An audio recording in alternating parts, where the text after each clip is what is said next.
এটা কৰিছে আৰু এইটো মানে তেখেতসকলৰ এটা এম্বুছ টাইপৰ আছিলে পাথাৰ চাথাৰ লৈ বহুতখিনি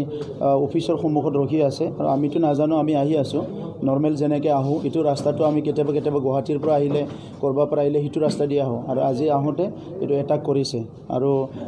মই বুলেট প্ৰুফ গাড়ী গভৰ্ণমেণ্টে দিয়া তাত বহি আছিলোঁ গতিকে গ্লাছটো ভাঙিছে কিন্তু আগৰ যিখন গাড়ী আছিলে সেই গাড়ীটো কমপ্লিটলি ডেমেজ হৈছে তো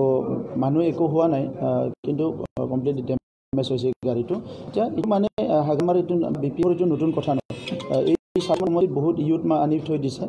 লাঠি লৈ বলেৰো ঘূৰি আছে ক'ৰবা যদি মানুহ যায় লগে লগে পিছা কৰি মিটিং কৰিব নোৱাৰে কিবা কৰিব নোৱাৰে অতিকৈ লাজ্জাজনক কথা মই বহুত লাজ পাইছোঁ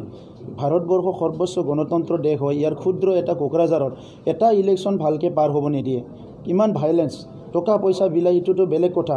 মানে পইচা বিলাইছে কিন্তু প্ৰত্যেকটো ইলেকশ্যন ভাইলেঞ্চ যোৱা 3-4 মাহ ধৰি কচুগাঁও সমষ্টিত ককলাবাৰী সমষ্টিত ইফালে মানে যিটো আছে খালেংদুৱাৰ সমষ্টিত এই বনৰগাঁও দেবাৰগাঁও বাউখুংৰি সদায় মাৰপিট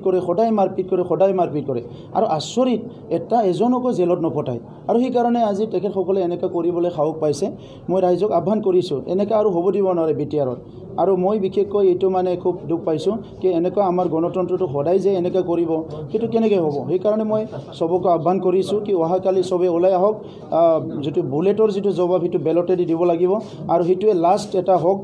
এনেকুৱা ভাইলেঞ্চ ইয়াৰ পিছত যিমান নিৰ্বাচন আহক বিটিআৰত যাতে এনেকুৱা কোনো ভাইলেঞ্চ কৰিবলৈ সাহস নকৰে আমাৰ ৰাইজক টেৰৰাইজ কৰিবলৈ সাহস নকৰে ময়ো কোকৰাঝাৰতে বহি আছোঁ সব ৰাইজে ওলাই আহক কালি স্বতঃস্ফূৰ্তভাৱে ভোট দিয়ক আৰু কালিৰ পিছত যাতে এই অগণতান্ত্ৰিক এই হিংসা কৰা মানুহবিলাক যাতে ইয়াত কোনো ধৰণৰ এনেকুৱা হিংসা কৰিব নোৱাৰে ইয়াৰ কাৰণে মই ৰাইজক আহ্বান জনাইছোঁ আৰু প্ৰশাসনক হোম ডিপাৰ্টমেণ্টক মই আহ্বান কৰিছোঁ তেখেতসকলক 24 ঘণ্টাৰ মূৰত জেলত পঠাওক নহ'লে ইলেকশ্যনটো কালি হ'ব তাৰপিছত কিন্তু মই নিজে হাংগাৰ ষ্ট্ৰাইক কৰিম